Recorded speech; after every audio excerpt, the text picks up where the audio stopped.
Hoy quiero hablar algo que más que prédica va a ser una enseñanza, así que a los que les gusta anotar, anoten todo lo que quieran, porque es algo que realmente confronta un poquito.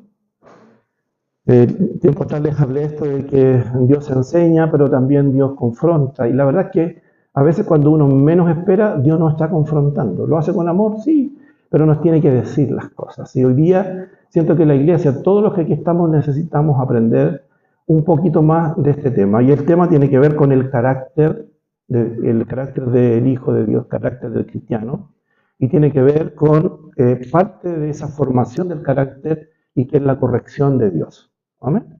Ya. Se van a sorprender porque van a ver un texto bíblico que tal vez a primera vista no está haciendo esto. Porque uno no quiere verlo nomás. Pero cuando uno quiere ver al Señor hablándonos, corrigiéndonos, confrontándonos, lo vamos a ver inmediatamente. Vamos a ver. Cierto día, mientras Jesús predicaba en la orilla del mar de Galilea, grandes multitudes se abalanzaban sobre él para escuchar la palabra de Dios. Jesús notó dos barcas vacías en la orilla porque los pescadores las habían dejado mientras lavaban sus redes. Al subir a una de las barcas, Jesús le pidió a Simón, el dueño de la barca, que la empujara al agua. Luego se sentó en la barca y desde allí enseñaba a las multitudes. Cuando terminó de hablar, le dijo a Simón: ahora ve a las aguas más profundas y echa tus redes para pescar. Maestro, respondió Simón, hemos trabajado mucho toda la noche y no hemos pescado nada. Pero si tú lo dices, echaré las redes nuevamente. Y esta vez las redes se llenaron de tantos peces que comenzaron a romperse. Un grito de auxilio atrajo a los compañeros de la otra barca y pronto las dos barcas estaban llenas de peces a punto de hundirse. Cuando Simón Pedro se dio cuenta de lo que había sucedido, cayó de rodillas delante de Jesús y le dijo: Señor, por favor, aléjate de mí, soy un hombre tan pecador. Pues estaba muy asombrado por la cantidad de peces que había sacado, al igual que los otros que estaban con él. Sus compañeros, Santiago y Juan, hijos de Zebedeo, también estaban asombrados. Jesús respondió a Simón: no tengas miedo, de ahora en adelante pescarás personas. Y cuando llegaron a la tierra firme, dejaron todo y siguieron a Jesús. Una historia maravillosa. Hay momentos en la vida personal y en la vida de la iglesia donde todos queremos ver milagros. Milagros que significan puertas abiertas, respaldo de Dios. Queremos ver redes llenas como la historia, pero olvidamos que hay unas verdades fundamentales y que de repente las desconocemos. Espero que no sea el caso de ninguno de nosotros, pero si es así, que nos ayude esta reflexión de hoy día. Y es que la primera idea importante y relevante es que la obediencia abre puertas. La obediencia abre puertas. No todo lo que Dios promete se alcanza solo con nuestras capacidades, con nuestro esfuerzo. No todo lo que Dios ha prometido se logra solo con el esfuerzo humano. Hay puertas que solo se abren cuando nosotros decidimos obedecer lo que hemos escuchado a Dios hablarnos. Amén.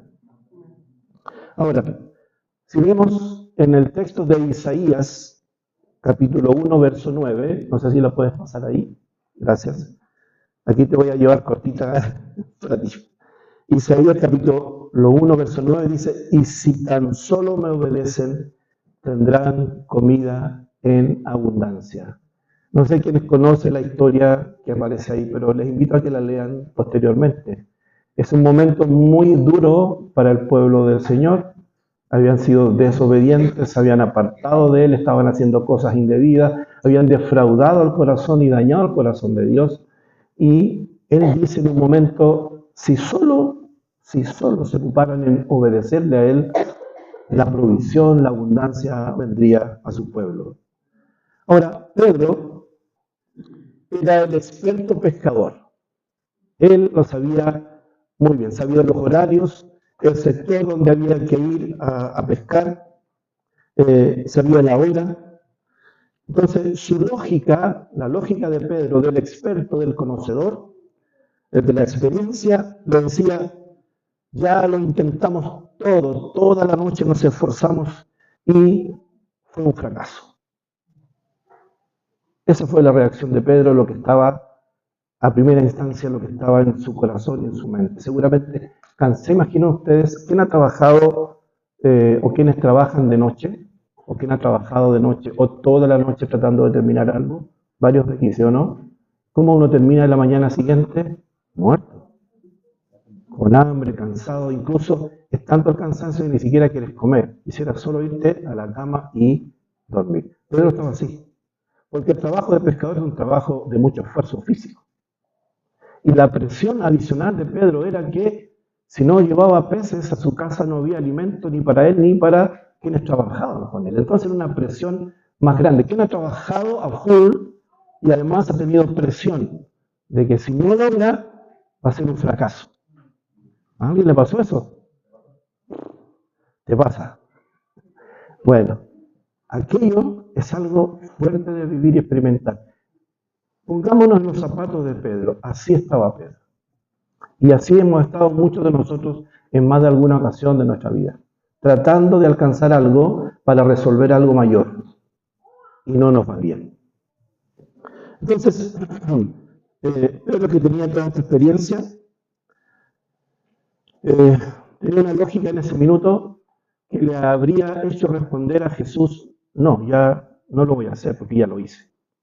De hecho, se lo declara, sin embargo, escucha a Jesús y ocurre algo en él que hace que le obedezca. ¿Me siguen? Entonces, aquí hay algo que es rico de reconocer y poder ver. Una fe madura en nuestra vida. Ahora pongámonos nosotros en ese lugar. Cuando en nosotros se experimenta una fe madura, esta nos lleva a obedecer antes de entender. ¿Alguien dijo amén? La fe madura nos lleva a obedecer antes de entender.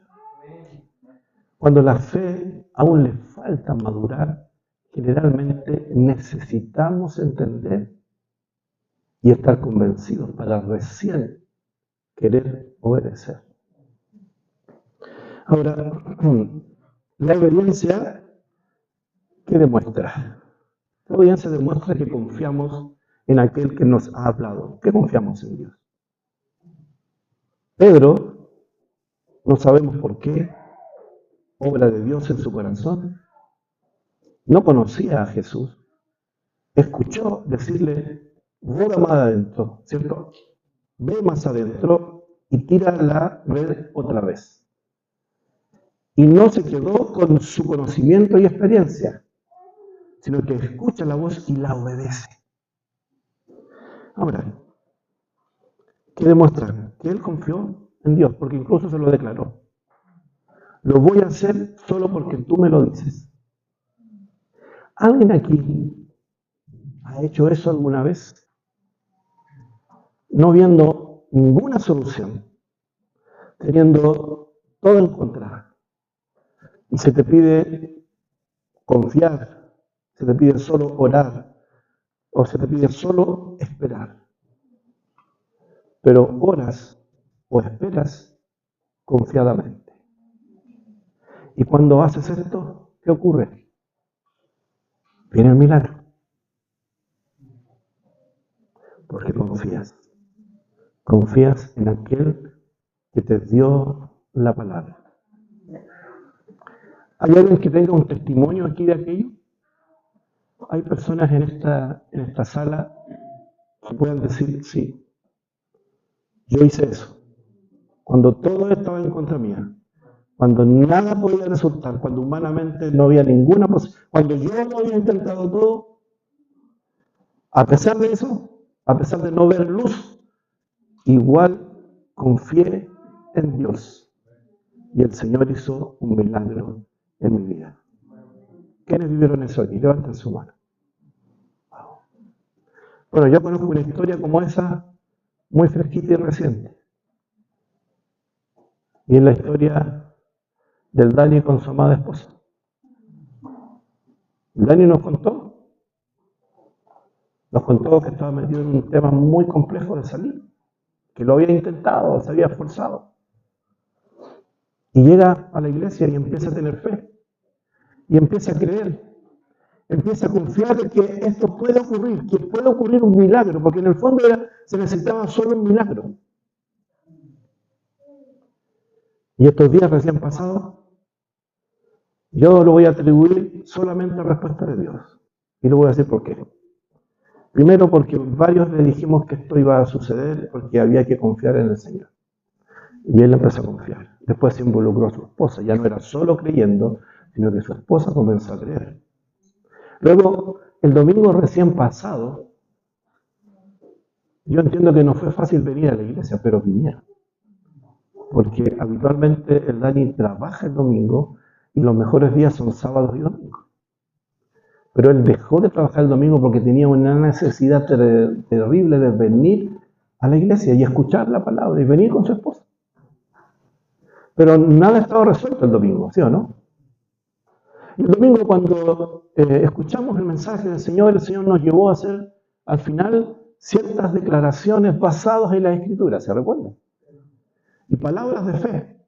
Y dentro de esas palabras nos afirmamos en la Escritura y declaramos que el Señor era dueño del oro y la plata y que Él tenía la abundancia y que nosotros podíamos venir y Él iba a responder a aquello. Y hablamos específicamente la semana pasada de que Dios quería que ocurriesen milagros diariamente en nuestra vida. ¿Amén? Y yo cuando escuché el testimonio de Dani, él me decía que él estaba esperando su milagro. Y Dios respondió a ese milagro. Porque al día o los días, 2 días siguientes, no más que 2 o 3 días, el Señor abrió el mar para ellos. Y se resolvió. Apareció alguien que tenía los recursos cercano a él y le dio la libertad. Ya no está en esclavitud, ahora duerme tranquilo, me decía cuando llegué a Villar. Pastor, no sabe lo que es dormir tranquilo y respirar profundo.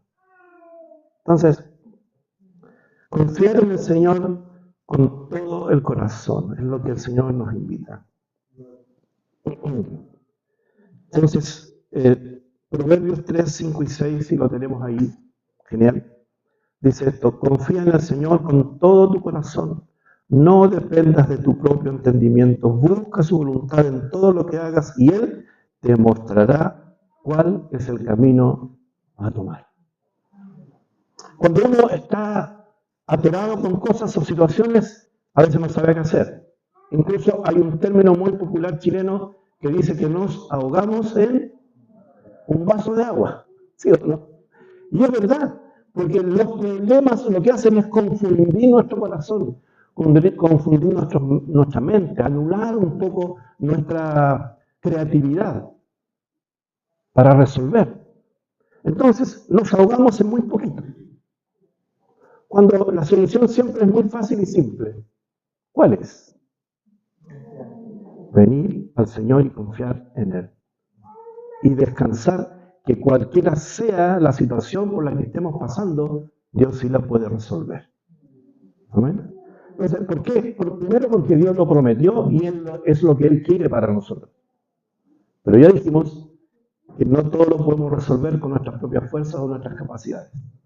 Entonces necesitamos aprender a confiar en el Señor. Ahora, a los que confían en Él, Dios les guía. Salmo 119, 105 dice: tu palabra es una lámpara que guía mis pies y una luz para mi camino. ¿Dónde encontramos sabiduría entonces? ¿Encontramos en el consejo de los amigos? Tal vez. ¿Pero dónde está la sabiduría máxima? En la Escritura, en su palabra. Allí nos dice qué hacer. Entonces, cuando confiamos en su palabra, va a venir la respuesta sabia de parte de Dios. Y esta respuesta puede venir a través de alguien o simplemente a través de nuestra propia lectura, nuestros propios estudios, de buscar nosotros mismos por nuestra cuenta. Cuando nuestras fuerzas humanas se terminan, su poder, el del Señor, se manifiesta. A veces Dios deja Familia, a veces Dios te deja que te canses porque no habías confiado en Él. Y tú a lo mejor le reclamas o lloras, o pataleas o le haces berrinches. Y Dios te deja. No es que porque Dios no te ame, Dios te ama, pero necesita que aprendas lo que aún no aprendiste. Entonces cuando ya te agotas y no das más, ahí recién vienes a Él. Y cuando vienes recién a Él de todo corazón, aparece su respuesta. Él viene y nos habla. Dios no solo quiere darte un milagro cada mañana, todos los días, Él renueva sus misericordias cada día para nosotros. Pero cada acto de obediencia lo que hace es fortalecer nuestro carácter. Cada acto, por el pequeño que sea, cada acto de obediencia que tú tienes con Dios, lo que va haciendo es fortaleciendo tu carácter de cristiano. Tal vez no te das cuenta, pero te invito a que valores aquello, a que entiendas, porque Dios sí le da valor. Para Dios ningún acto de obediencia, por el más simple que estés haciendo, como por ejemplo, te va a hacer un acto demasiado simple, pero demasiado simple, que tal vez tú le das mucha importancia, y es muy simple, el acto de levantarte el domingo para venir a la iglesia. ¿Sabes por qué es muy simple? Porque lo haces todos los días de lunes a viernes para ir a tu trabajo. Y el día domingo es demasiado simple, porque incluso te da como un par de horas de flexibilidad para levantarte para venir. Pero el acto humilde de levantarte para venir a adorar a su Señor, Dios lo valora. Él lo mira. No sé si estará correcto lo que voy a decir, pero yo creo que tal vez lo agradece. Bueno, yo como pastor te lo agradezco, que llegues aquí cada domingo, porque es un estimulante y es un gozo para todos quienes trabajamos para que esta reunión sea una reunión de gloria, de honra, de bendición para todos, especialmente para honrar a nuestro Señor. Los músicos, los que llegan a instalar, los que ponen el break, los que esperan en la puerta, los que toman las fotos, los que hacen el video, todos lo hacemos lo mejor posible para que el Señor sea honrado. Entonces que tú vengas, a nosotros nos alegra. Hace sentido estar aquí sirviendo al Señor juntos. Lucas 6:10 dice, si son fieles en las cosas pequeñas, serán fieles en las grandes. Pero si son deshonestos en las cosas pequeñas, no actuarán con honradez en las responsabilidades más grandes. ¿Te hace sentido lo que te estoy leyendo en relación a lo que te acabo de decir? Ese simple acto, las cosas más simples, de levantarte, programarte para estar el domingo a la hora correcta aquí. Es un pequeño acto. El Señor lo valora.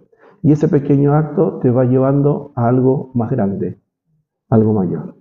No es al revés. No podríamos pretender estar en lugares de honra si no somos fieles en lo más básico y pequeño. ¿Sí? ¿Te hace sentido esto? Bueno, te digo que es lógica del reino.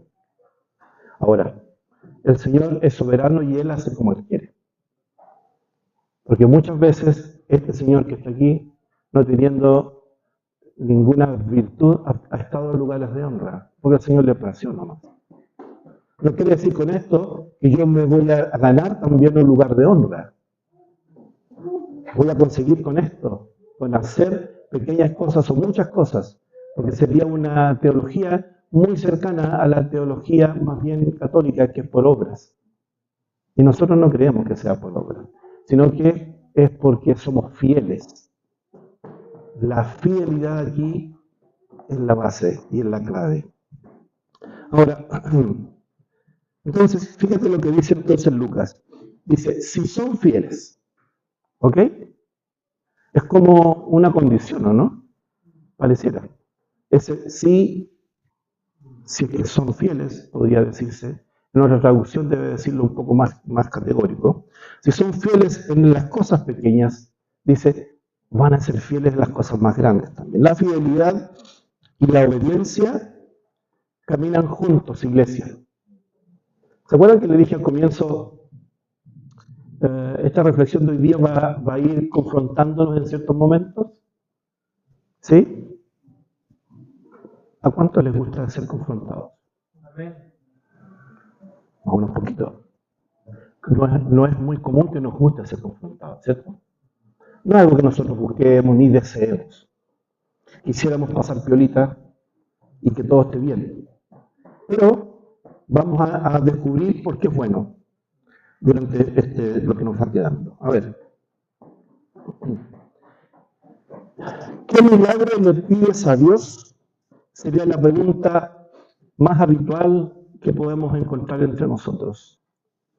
¿Qué milagro le pides o le pedirías a Dios? Pero la pregunta correcta no sería esa para nosotros. La pregunta correcta para nosotros es estar dispuesto a obedecer lo que Él ya te pidió.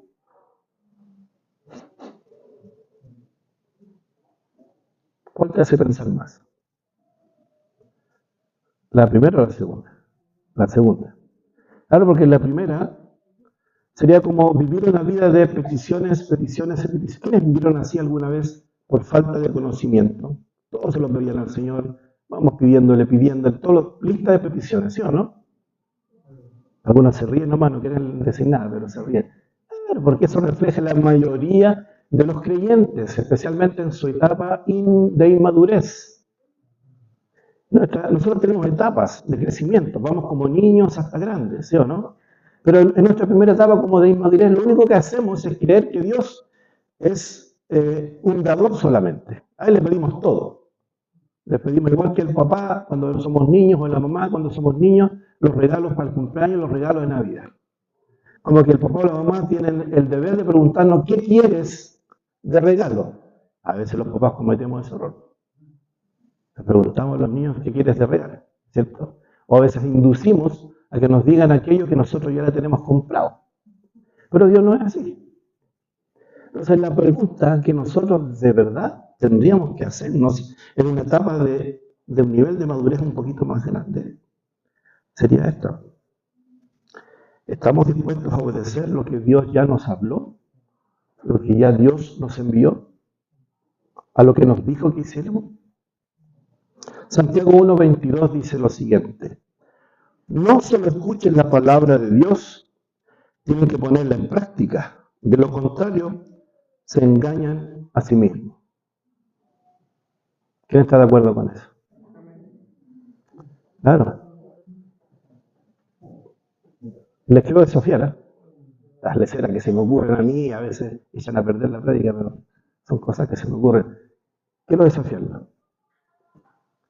Quiero desafiarlos a levantar la mano y respondernos a nosotros si estamos haciendo esto. ¿Estamos obedeciendo lo que Dios ya nos dijo? ¿O hay cosas que tenemos pendientes? Entonces pregunto lo primero y después pregunto lo segundo. ¿Estás obedeciendo lo que Dios te dijo que hicieras? Ya, wow. De frente nomás a la frente. No. ¿Y cuál fue la segunda pregunta? ¿Tienes cosas pendientes que Dios te llamó a que hicieras? Sí. Yo también. Somos varios aquí. Pero es un gran desafío y si no nos hacemos estas preguntas, si no nos desafiamos a responder a estas preguntas, seguiríamos en el mismo estado, en la misma condición. Pregunto, ¿quiénes quieren cambiar? ¿Quiénes quieren mejorar? ¿Quiénes quieren ser más maduros espiritualmente? Yo también quiero eso. Entonces necesito responder a preguntas concretas. Y si estas preguntas las trae un día domingo el predicador que esté de turno, es porque Dios escogió usar a cualquiera de nosotros para llevarnos a esta reflexión y provocar en nosotros un cambio en nuestra conducta, en nuestro actuar. ¿Amén? Es solamente así, el Señor lo quiere. Ahora, quiero advertir esto. Hay un obstáculo oculto, una trampa en nuestro desarrollo del camino a la madurez cristiana. Y quiero mostrárselas porque tal vez no lo hemos visto, tal vez ha pasado desapercibido o no hemos entrado nunca a analizar aquello. Pero Todos aquí estamos llamados a ser discípulos, ¿sí o no? Si Dios quiere discípulos, Él no busca seguidores. ¿Sabes qué? Jesús no es un influencer. No, pues Jesús es el Señor. Jesús es el Maestro. Y lo que Él busca son discípulos. ¿Y qué es un discípulo? Es un discípulo que repite la forma de vida de su Maestro. No solo lo entiende, no solamente lo comprende, sino que comienza a vivir lo que aprende de su Maestro. Y aprende a vivir lo más parecido posible a su Maestro. Entonces Jesús, ¿qué busca? Discípulos. A ver, y uno de los peligros importantes para los discípulos es lo que les quiero compartir. Los discípulos se supone que vamos de menos a más, vamos creciendo, vamos avanzando en el desarrollo de nuestra madurez. No vamos hacia abajo, siempre vamos hacia arriba los discípulos, ¿sí? Entonces, a ver, si avanzamos en esta historia, un poquito, pasemos esto. ¿Qué pasa cuando Dios interrumpe nuestra comodidad? Cuando cuestiona tus métodos, o cuando simplemente, de alguna manera, Dios te confronta. Aquí es donde entra una conversación que tenemos que tener. Y es una conversación un poquito incómoda, pero es necesaria poder tenerla. Y la traigo justamente porque creo que es necesario para la salud espiritual de la iglesia y la de cada uno de nosotros, ¿cierto? Porque es necesaria para nuestra madurez espiritual. Y se trata de la ofensa. ¿Pueden repetir? No, acostumbro a hacer esto, pero a ver si esto se graba para que no se lo olvide. Repitan conmigo, la ofensa. Ya. La ofensa es algo que está en el medio humano constantemente. ¿Ah? Y esto no es externo al cristiano también. El cristiano también se ofende. Hay alguien aquí que pueda decir, no, pastor, yo nunca me ofendo. A mí me dicen lo que me digan, me confrontan lo que me confronten, yo nunca me ofendo, pastor. ¿Alguien aquí tiene esa virtud?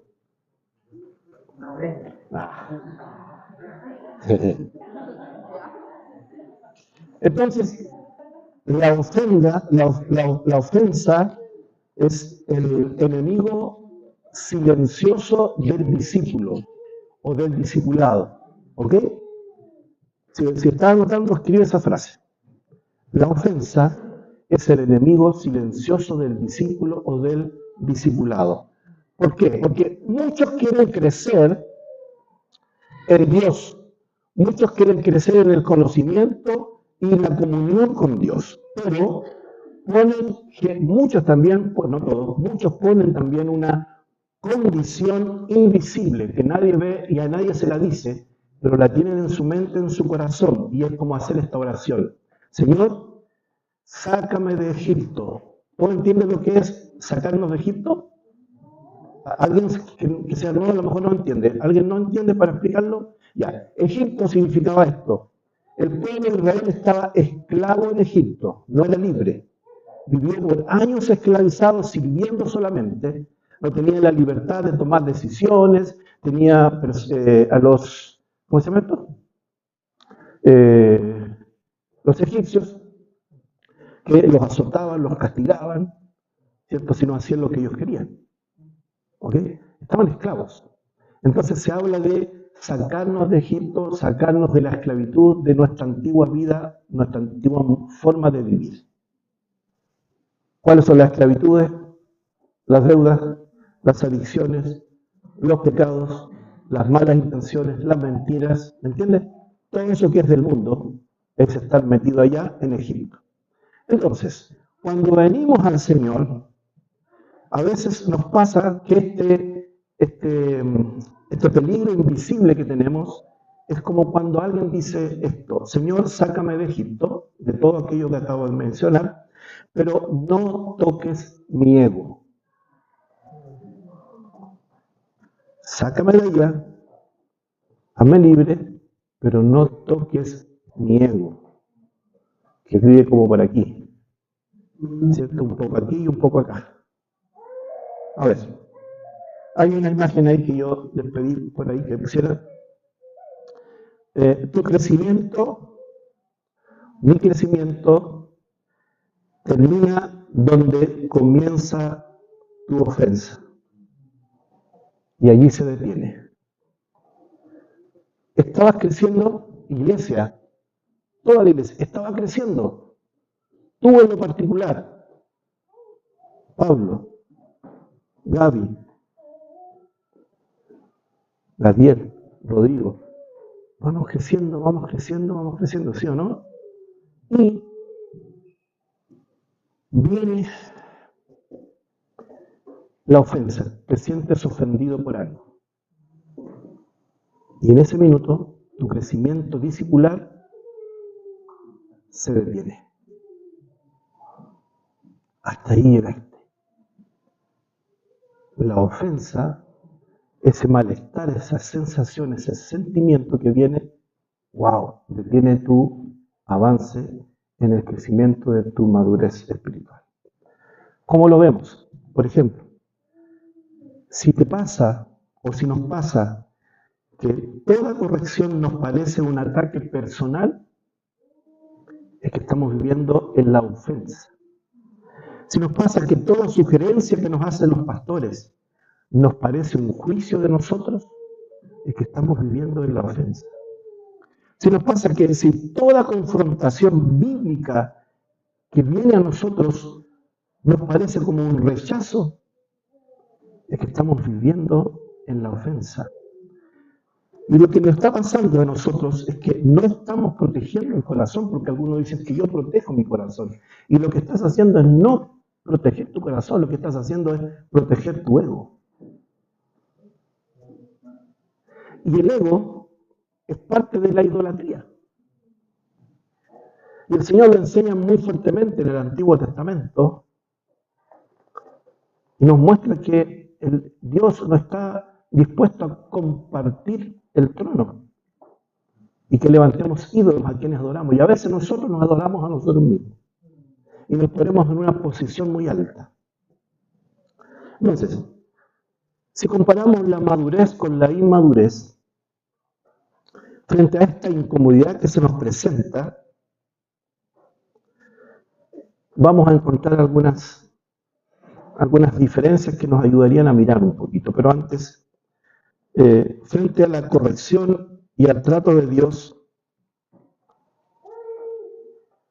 la Biblia nos muestra que la ofensa es inevitable. Así esto es verdad. Es como parte del camino de la fe. ¿Y cómo lo podemos descubrir? Pedro se ofendió. ¿Sí o no? ¿Están conscientes de que Pedro se ofendió? ¿Cuándo? Muchas veces. Una de esas cuando Jesús le dice, apártate de mí. ¿Qué le dijo ese Señor? Apártate de mí, Satanás. ¿Qué nos ofendería si le dicen eso? ¿Sí o no? Claro. ¿Ah? Algunos se ofendieron el domingo cuando les dije que dejaron atrapar por Satanás, no sé. Pero varios llegaron con la broma y yo diría sí. Ya, pero fue con buena intención.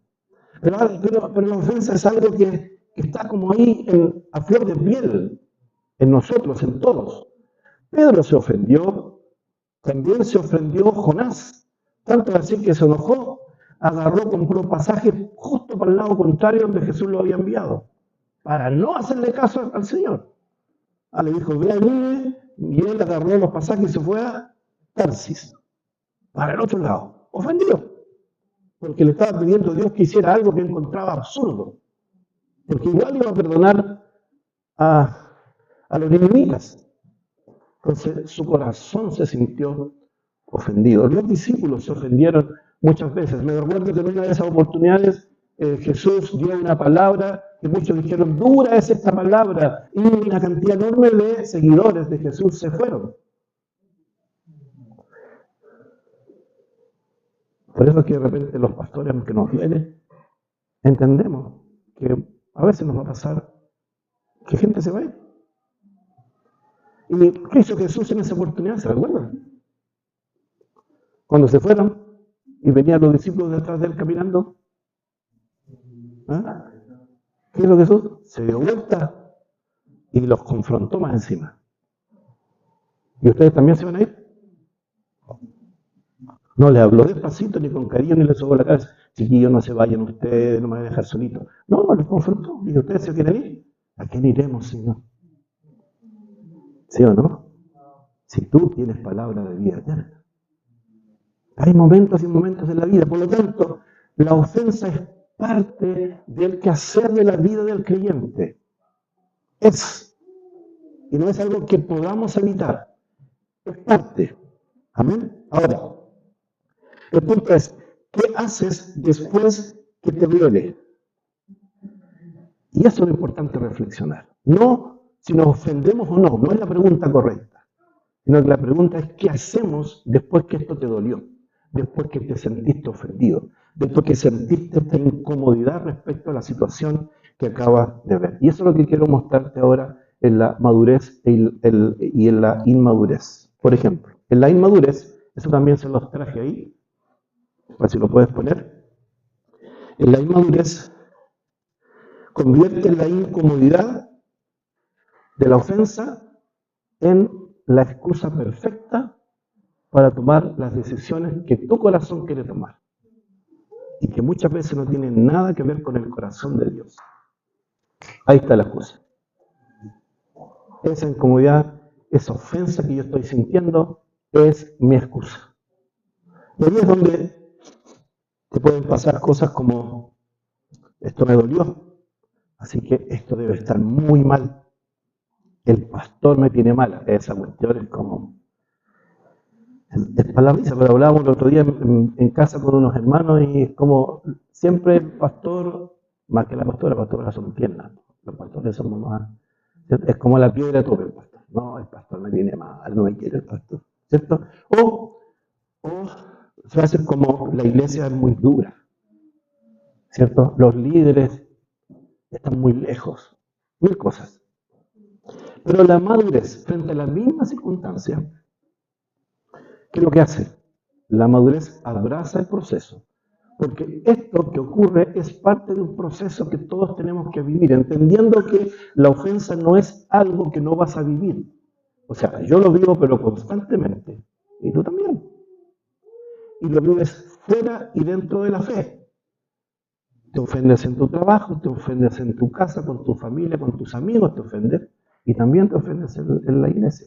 Te sientes incómodo por situaciones que sientes que no son agradables ni cómodas. ¿Sí? Entonces, la madurez lo que hace es abrazar el proceso, reconoce que dolió y a lo mejor profundamente tu corazón, pero inmediatamente reacciona la madurez y te dice, alto, ego, aquí te quedas esperando, no te voy a dar luz al gas, no te voy a dar el espacio para que me empieces a hablar y comentar y decir cosas, o llenar mi corazón o mi mente con ideas, ¿cierto? Eso es lo que hace el maduro, y dice, lo que voy a hacer es escuchar lo que Dios quiere decirme a través de esta circunstancia. ¿A alguien le gusta esto que quise decir? No. Pero eso es lo que actúa, de esa manera actúa el hombre y la mujer que están en un proceso de crecer en madurez. El que no está en el proceso de crecer en madurez va a actuar inmaduramente. Y hay una diferencia entre cómo actuamos y cómo debiéramos actuar. ¿Amén? Bueno, te vuelvo a decir que hoy traje este tema y creo que es necesario desarrollarlo en la iglesia. Y creo que me demoraría demasiado tiempo, tal vez más de un año, en conversarlo de uno por uno en reuniones en mi casa. Creo que es bueno traerlo para que todos lo escuchemos y todos lo hablemos. Ahora, entendamos bien, iglesia, que la corrección no es cómoda. Así como Dios corrigió a Pedro diciéndole, apártate de mí, Satanás, no me estés dando instrucciones tú, Pedro, a mí, que yo sé lo que tengo que hacer. ¿Se acuerdan que Pedro le decía que no hiciera algo que Jesús tenía que hacer, pero él creía que él tenía la razón y se fue con todo contra Jesús? ¿Sí o no? Entonces, a veces, o en general, la verdad siempre, no a veces, no en general, siempre, la corrección no es incómoda. Pero la corrección es el camino obligatorio hacia la madurez. ¿Quiénes son papás? quienes fueron hijos o quienes son hijos. Nuestros papás, ¿qué quisieron hacer con nosotros cuando éramos dependientes de ellos? Incluso aún cuando somos grandes, tal vez nos corrigen. Porque quieren que nosotros, los hijos, crezcamos y seamos maduros frente a las circunstancias de la vida. Y es lo que nosotros, los padres, con nuestros hijos a las distintas edades que ellos tienen, queremos que nuestros hijos vayan pasando etapas y creciendo y siendo cada día más maduros. Por lo tanto, esa es nuestra responsabilidad. ¿Y qué hacemos? Les corregimos cada vez que es necesario. Se pregunto como papá, los que ya son papás. Cuando tus hijos están haciendo algo incorrecto, de forma indebida, no los corriges. ¿Dejas que actúen nomás o te tomas el tiempo de corregir? Y hay formas y formas de corregir. Dios usa formas y formas de corregir. ¿Cierto? A veces son súper incómodas, son confrontacionales, y otras son muy cariñosas, amables y sencillas de poder ver. Pero todo eso va formando el carácter del hijo. ¿Cómo es el hijo y cómo va a ser el hijo? Bien. Sé que lo estoy cansando un poquito porque esto es incómodo. No es entretenido lo que están escuchando, pero hagan su mayor esfuerzo. Ahora, esto es parte del proceso de formación del carácter cristiano. Hay un momento muy peligroso en la vida, en esta curva del cristiano. Hay un momento cuando estamos como en una cima muy peligrosa y tal vez todos podemos llegar ahí en algún momento o podríamos estar ahí algunos de nosotros. Ojo con esto, y también lo quiero declarar. Es cuando los sentimientos ocupan el trono. ¿Amén? Cuando los sentimientos ocupan el trono de nuestra vida. Cuando ellos, el trono de nuestras decisiones, generalmente. En el ministerio y el cuerpo de Cristo nos encontramos un desafío potente, gigante constantemente. Y presten atención a esto porque, mira, la gente más difícil, esto tal vez tú no lo sabías, pero te lo hablo como pastor, como líder de años. Soy un hombre de 61 años y que he sido líder desde los 14 años. Entonces, yo he visto mucho sobre esto y es una realidad. Porque la gente más difícil de discipular no es la que tiene dudas. Dudas de la fe, dudas de lo que cree, si es verdad o no la Biblia o el Evangelio. Esa gente no es difícil de discipular, porque finalmente con la palabra de Dios les habla y les convence, les redarguye. Tampoco es la gente que está luchando contra una debilidad, un pecado, una adicción. No es la gente más difícil de discipular, porque ellos justamente lo que quieren es salir de esa condición y aunque les cuesta, hacen su mejor esfuerzo. Entonces no son difíciles de discipular. Tampoco es la que simplemente está confundida. No sabe si creer o no, no sabe lo que siente, no le pasa nada. Voy a la iglesia y no me pasa nada, estoy confundido. Tampoco esa gente es difícil de discipular, porque si tú les empiezas a enseñar y ponen atención, Dios les va a revelar qué está pasando en sus vidas. Sino que la gente más difícil de discipular es la que convirtió sus sentimientos en la máxima autoridad para la toma de decisiones. Yo que usted había dicho, wow, es que es una realidad pero terrible. Y esto también, personas así también están en las iglesias. Que quien les rige para tomar decisiones, buenas o malas, no es la palabra de Dios, no es el consejo de los sabios, de los líderes, de sus pastores, es aquella persona que rige su vida, porque en el trono de sus decisiones están sus emociones, como su máxima autoridad. ¿Por qué? Porque cuando sus emociones, ojo con esto, siempre tienen la última palabra, es decir, lo que dicta tu corazón es lo que tiene la última palabra, y cuando esto ocurre porque la emoción está en la cima, es lo que estaba tratando de explicar. Cuando pasa eso, nadie te puede corregir. Como pastor he vivido eso, más de alguna vez.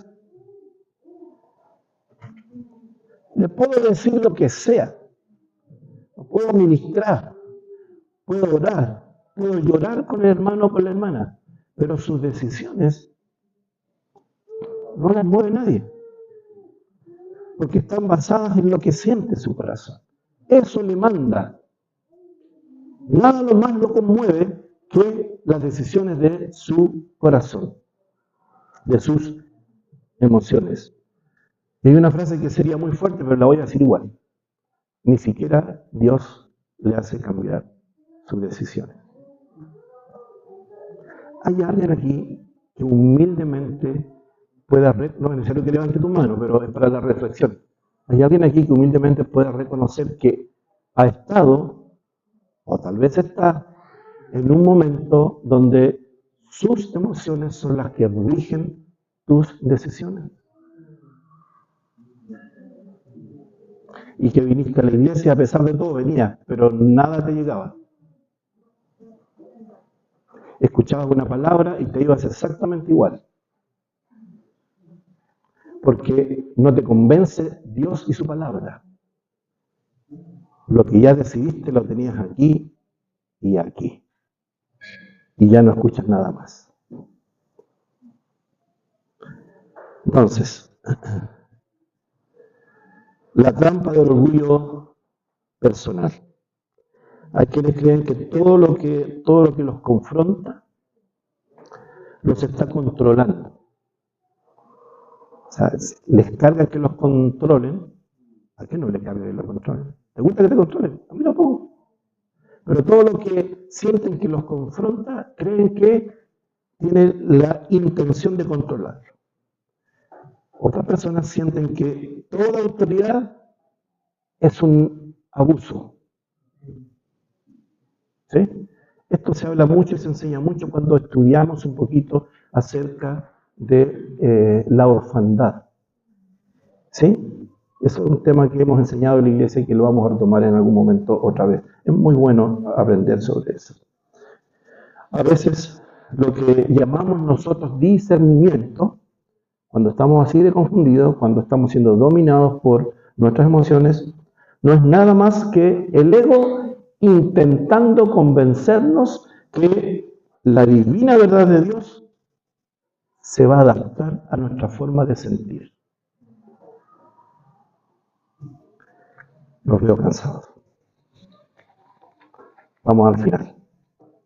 Pero hay un extremo opuesto y que también sería bueno que yo lo declare. Y es este. Con honestidad tenemos que reconocer que hay pastores, hay líderes, iglesias o lugares donde se descalifica a cualquiera que esté en desacuerdo bajo la etiqueta de que nos ofende. ¿Me sigue? También existe la otra parte. Es decir, yo podría actuar de esa manera. Y todo el que no esté de acuerdo conmigo, ¿me sigue? Pero hay líderes, pastores e iglesias que lo declaran así y lo viven de esa manera. Entonces también existe aquello. Y es lo que tenemos que todos cuidar, partiendo desde el pastor en adelante. No todo cuestionamiento, queridos líderes, pastores que están presentes, no todo cuestionamiento de nuestros hermanos es rebeldía. Ni toda crítica es un espíritu demoníaco que está hablando del hermano hacia nosotros. La madurez escucha la corrección, pero la sabiduría nos da el discernimiento para entender qué es lo que está ahí realmente.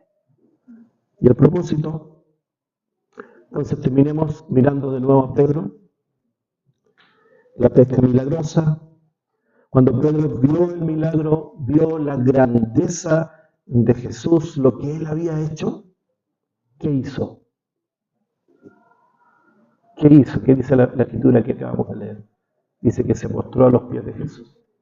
Se arrodilló delante del Señor y le dijo: Señor, apártate de mí porque yo soy un pecador. ¿Sí? Pedro había sido confrontado con su forma de pensar, de creer, con su ego. Él era el experto pescador, pero Jesús le dijo, lo mandó a ir mar adentro a buscar los peces. ¿Qué es lo que vemos en la actitud de Pedro, iglesia? Y es lo que quiero que aprendamos, es lo que quiero pedirte que rescates. Tal vez de toda la información que te di no la vas a poder captar toda, pero al menos quedémonos con esto, por favor. Pedro cayó de rodillas y dijo, apártate de mí, Señor, porque soy indigno, soy un hombre pecador. Lo que hizo es, no se ofendió, porque Jesús le ordenó hacer algo que en su lógica y su experiencia le haría sentirse ofendido, porque ¿quién es este que no es pescador y me viene a mandar a hacer a mí, que soy un experto pecador, en hacer algo que no corresponde? Si además yo trabajé toda la noche y nada pesqué. Pedro fue muy humilde. Se humilló y claramente Pedro obedeció. ¿Cómo partimos hoy día la reflexión de esta mañana? Obediencia y humildad, confianza en Jesús, caminan juntas. Esta forma de creer, esta forma de ver el Evangelio, nos ayuda a ver los milagros todos los días. Yo no sé cuántos de nosotros hoy día necesitamos ver un milagro de verdad. Porque, ¿sabe qué? Jesús no solo vino a cambiar tu destino. Dios cambió el destino de Pedro, de ser pescador de peces a pescador de hombres, a ser un evangelista, aquel que guió a muchos otros a ser pastor de una iglesia. Cambió su destino el Señor. Pero no solamente Dios hace eso en tu vida, sino que lo que Dios también hace en tu vida es transformar tu carácter, transformar mi carácter. Eso es lo que Dios quiere hacer. Es imposible que nosotros seamos discípulos de Jesús si no somos transformados. Sería solo un seguidor. El Señor quiere transformarnos y nosotros necesitamos ser transformados, ya no ser los mismos que fuimos. Entonces, busquemos tres cosas relevantes en nuestra vida. Busquemos la madurez, busquemos la humildad y busquemos la gracia, familia. Si tú buscas la madurez, esto te va a ser enseñable. Amén. Vas a poder aprender. Si buscas madurez, vas a ser enseñado. Si buscas la humildad, esto te va a ser corregible. ¿Han escuchado ese término? ¿Este niño es incorregible? Bueno, Dios no quiere eso para nosotros. Quiere que seamos tan humildes que el Señor nos pueda corregir todo el tiempo que Él desee corregirnos. Y si buscamos la gracia de Dios, esta gracia de Dios no es solo para salvarnos de nuestros pecados y darnos vida eterna, sino que justamente es para transformarnos día tras día. Amén. Terminemos con estos dos versículos finales y vamos a orar. Les dejo esto. Del mensaje que hoy has recibido, revísate frente a la palabra de Dios que ahora está contigo ahí. En Proverbios 1:7 dice: el principio de la sabiduría es el amor del Señor. Los insensatos desprecian la sabiduría y la enseñanza. Después en Salmo 4:6 dice, Santiago, porque Dios resiste a los soberbios, pero da gracia a los humildes. Entonces, sé humilde, amén, para que tengas la gracia de Dios, y sé sensato, confiando que en Dios sí encuentras la sabiduría, no en tus propios pensamientos, no en tus propias ideas. Amén. ¿Qué les parece que podamos orar? Les pido que me dejen ministrar un poquito su corazón, en unos minutos y medio, no más que eso, pero sigue mis palabras que quiero declarar sobre tu vida y le pido al Espíritu Santo que venga y haga todo lo que yo ya no pude hacer, pero que lo haga ahora Él, en los que necesitan, los que quieran esta mañana. Vamos a orar. Iglesia, les invito a que dobleguemos nuestro ego, nuestro yo, delante de la presencia del Señor, del Rey de Reyes, el Señor de Señores. ¿Está dispuesto a hacer eso? Doblegarte frente a Él. Si no es frente a mí, solamente hoy día soy el que comunica, el que trae el mensaje. Es el Señor que está queriendo decirte esto. Dejemos que la gracia de Dios esta mañana nos pueda limpiar, que limpie tu mente, que limpie tu corazón. Dejemos que la gracia de Dios nos corrija y nos transforme en una vasija útil, limpia, una vasija para la gloria de Dios. Tú eres una vasija donde Él quiere depositar gracia, quiere depositar amor. Permite que el Señor venga, permite que el Espíritu Santo venga a llenar tu vida como un vaso, un recipiente disponible para Él. Esta palabra habló por sí sola. Fueron textos bíblicos del corazón del Padre que Él los trae para regalártelos en esta mañana y traer luz a tu vida. Entonces, si te hace sentido lo que acabas de oír hoy día, si te ha hecho sentido, si te movió a querer estar más cerca de Dios, si sientes arrepentido por algo en esta mañana o simplemente hoy estás queriendo tomar una decisión de rendir tu vida, como lo hacíamos esta mañana, muy temprano con un grupo de hermanos, le rendimos la vida al Señor otra vez. Y si quieres permitirle que Él te perdone todos los pecados o tus faltas que has cometido, si quieres recibir el perdón a través de Jesucristo que murió en la cruz, allí donde nos da la libertad para no estar atados al pasado, a lo que antes vivimos o hicimos, de las prisiones de las que Él nos sacó y queremos ser libres para tomar buenas decisiones, inspiradas en el amor de Dios. Si a alguien le pasa esto esta mañana, si alguien está queriendo esto para su vida, ¿sabes qué? Haz un acto de fe y de amor delante del Señor. Y levántate del lugar donde estás y ven aquí adelante. A mí me gustaría orar contigo, me gustaría acompañarte, bendecir tu vida. Me gustaría que juntos le declaremos al Señor, una vez más, Señor, vengo a rendir mi vida a ti. Señor, delante de ti quiero doblegar mi ego y quiero crecer en la madurez del Espíritu en mi corazón. Señor, no quiero ser un hijo, una hija inmaduro. No quiero permitir que mis emociones sean las que rijan mi accionar, sino que sea tú quien esté en el trono de mi vida. Si hay alguien que quiera hacer eso, te invito a que vengas en el nombre de Jesús. Amén.